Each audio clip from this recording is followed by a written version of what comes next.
एक बात हमेशा ध्यान रखना है कि एंगल ऑफ मिनिमम डेविएशन एक ही इंसिडेंट एंगल पे मिलता है, सिर्फ एक ही ऐसा इंसिडेंट एंगल होगा जिसपे एंगल ऑफ डेविएशन मुझे मिनिमम मिलेगा।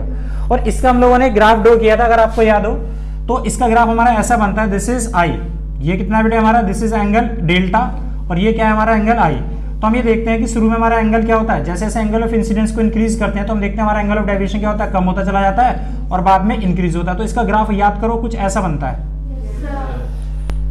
ये बात समझ में आ रही है, कुछ ऐसा इसका ग्राफ बनता है। जब इसका ऐसा ग्राफ बनता है तो हम ये देखते हैं कि यहाँ पर ये हमारा एंगल ऑफ इंसिडेंस तो कंटिन्यूअसली इंक्रीज हो रहा है, तो वो वाला एंगल ऑफ इंसिडेंस, वो वाला एंगल ऑफ इंसिडेंस जिस पर मुझे डेविएशन की क्या मिलती है, सबसे मिनिमम वैल्यू मिलती है। तो इस कंडीशन में डेल्टा कैसा है, मिनिमम, ये डेल्टा मिनिमम है। तो लेकिन इसके बाद जैसे जैसे एंगल ऑफ इंसिडेंस को बढ़ाते हैं तो डेल्टा की वैल्यू क्या होती है, फिर बढ़ना शुरू हो जाती है, कम करते हैं तो भी बढ़ना शुरू होती है। इसका मतलब हमारे पास ऐसे दो एंगल होते हैं, दो एंगल जहां पे डेल्टा में एक जैसा मिलता है। कैसा एंगल, तो यहां से अगर मैं एक लाइन खींचूं यहाँ पर, ये देखो, अगर ये कौन सा डेविएशन है, ये इसका मैक्सिमम डेविएशन हुआ नहीं हुआ।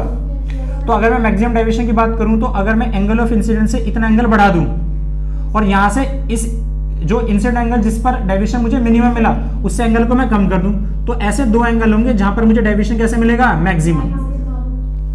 नहीं है, और ये तो मैक्सिमम की बात है, कोई भी डेविएशन मुझे हमेशा दो एंगल पे मिलेगा। अब तुम देखो, ये भी तो दो एंगल थे यहाँ से, अगर मैं यहाँ से देखूं तो इस पे मुझे डेविएशन कैसे मिलेगा, जो डेविएशन मुझे यहाँ पे मिलेगा वही डेविएशन यहाँ पे मिलेगा। लेकिन ये कोई जरूरी नहीं है कि ये डेविएशन मैक्सिमम हो, ये कुछ कम हो सकता है। लेकिन जितना डेविएशन मुझे इंसिडेंट एंगल, अगर मैं इंसिडेंट एंगल को बढ़ा रहा हूँ, मान लो मुझे इंसिडेंट एंगल मेरा 30 डिग्री का था और मुझे डेविएशन मिल गया कितने का, 60 का। कितना मिला, 60 का डेविएशन मिला, ठीक है ना। अब मैंने एंगल ऑफ इंसिडेंट को जो 30 पे 60 मिला मुझे डेविएशन, तो मैंने इंसिडेंट को बढ़ाया कितना, 10 डिग्री, कितना हो गया 40, फिर 10 और 50, तो मैंने 50 पे देखा मुझे डेविएशन मिल गया 70। तो ऐसे ही मैं इंसिडेंट को और कम, यहाँ से एंगल कम करता हूं तो मैं देखता हूं कि 15 डिग्री अगर मैं एंगल रखता हूं तो भी मुझे डेविएशन कितना मिलता है, 70 मिलता है। तो 15 डिग्री पर भी 70 मिल रहा है और 50 डिग्री पर भी 70 मिल रहा है, तो दोनों में डेविएशन कैसे मिल रहा है, मुझे सेम मिल रहा है। लेकिन जैसे मैं एंगल, और ज्यादा से ज्यादा मैक्सिमम डेविएशन कितना हो सकता है, 80 डिग्री का। तो 80 डिग्री के लिए भी दो एंगल ऐसे होंगे, एक तो जो मिनिमम डेविएशन से ज्यादा की तरफ होगा और एक कम। तो जो हमारा एंगल ऑफ इंसिडेंस होता है जिस पर हमें मिनिमम वैल्यू मिलती है, उससे अगर मैं एंगल को ज्यादा करूं या एंगल को कम करूं, तो हमेशा दो ऐसे एंगल होते हैं इंसिडेंट के जिस पर हमें दो जो हमारा एंगल ऑफ डेविएशन होते हैं उन दोनों की सेम वैल्यू मिलती है। वो सेम वैल्यू मैक्सिमम भी हो सकती है एक पॉइंट पर और वो कम भी हो सकती है उससे। अब मैं तुमसे छोटा सा क्वेश्चन पूछूं कि ये डेविएशन अगर मुझे मैक्सिमम चाहिए तो ऐसे एंगल हमारे पास कितने होंगे, दो होंगे, ये भी पक्का। और हमारे पास एक रिलेशन है अगर आपको याद हो तो डेविएशन की, तो angle A plus angle delta is equal to angle I plus angle E होता है। ये तो इक्वेशन होती है। तो आपको पता है कि एक लिमिट के बाद ये मेरा एंगल ऑफ इंसिडेंस, तो सोच डेविएशन ज्यादा से ज्यादा इसमें कितना हो सकता है। अरे यहां से मैं ज्यादा से ज्यादा एंगल को एक लिमिट तक, जैसे मैं एंगल को बढ़ा रहा हूं तो मुझे डेविएशन कैसा मिला, मिनिमम मिल गया ना। लेकिन उसके बाद फर्दर मैं एंगल ऑफ इंसिडेंस को ज्यादा से ज्यादा कितना इंक्रीज कर सकता हूं, 90।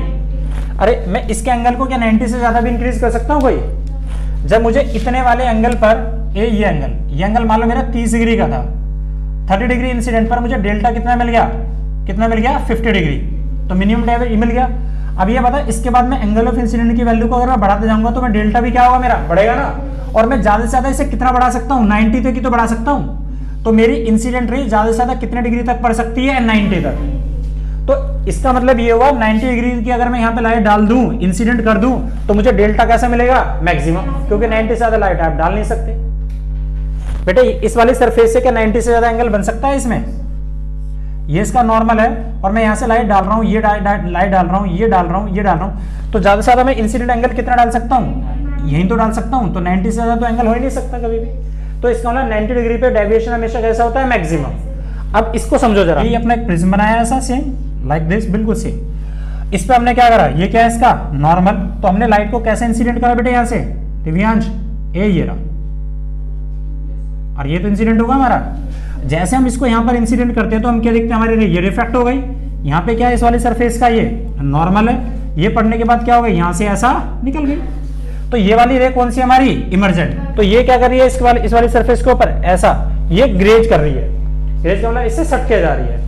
तो इंसिडेंट एंगल इस केस में मेरा कितना कैलकुलेट होगा, 90 डिग्री का। ठीक, जैसे बाबू मैंने यहाँ पे 90 डिग्री का मेरा इंसिडेंट एंगल हुआ और ये वाली रे कौन सी है, इमर्जेंट रे। एंगल ऑफ डेविएशन किसके बीच में बनता है, इमर्जेंट रे और इंसिडेंट रे।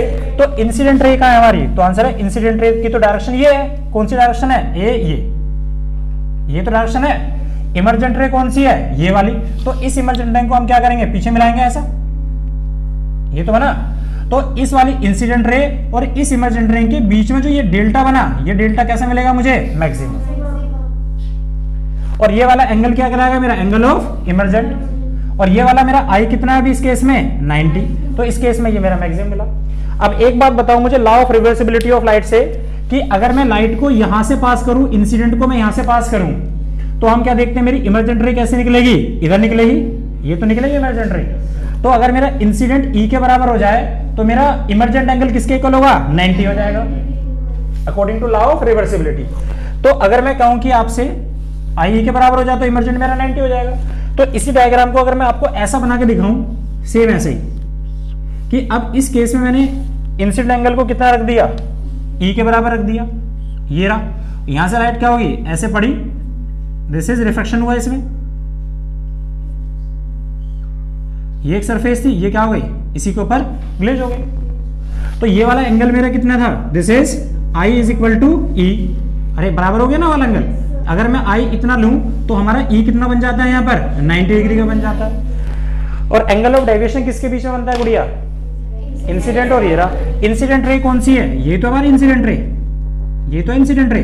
और ये वाली कौन सी हमारी, इमर्जेंट रे। ये वाला जो एंगल है इंसिडेंट रे और ये वाला इमर्जेंट रे, इनके बीच में जो ये वाला एंगल बन रहा है, दिस इज कॉल्ड क्या, डेल्टा। और ये कैसा है, मैक्सिमम। तो इसका मतलब ऐसे दो एंगल है जिस पर मुझे जो एंगल ऑफ डेविएशन मैक्सिमम मिलता है, वो एंगल कैसे है, आई इज इक्वल टू ई, और दोनों कैसे है, 90। ये वाला जो यहाँ पे जो ये वाला जो ग्रेज कर रहा है, ये वाला एंगल कौन सा है, इसे कहते हैं ग्रेजिंग इमर्जेंट एंगल। ये वाला कौन सा था, इंसिडेंट ग्रेजिंग एंगल। तो जो जिसके साथ 90 बना था वो उसका ग्रेजिंग बन जाता है। ये इंसिडेंट ग्रेजिंग था, ये इमर्जेंट ग्रेजिंग। नहीं है बेटे समझ में, ये कौन सा है, और ये कौन सा है, इंसिडेंट ग्रेजिंग। क्लियर इतनी बात।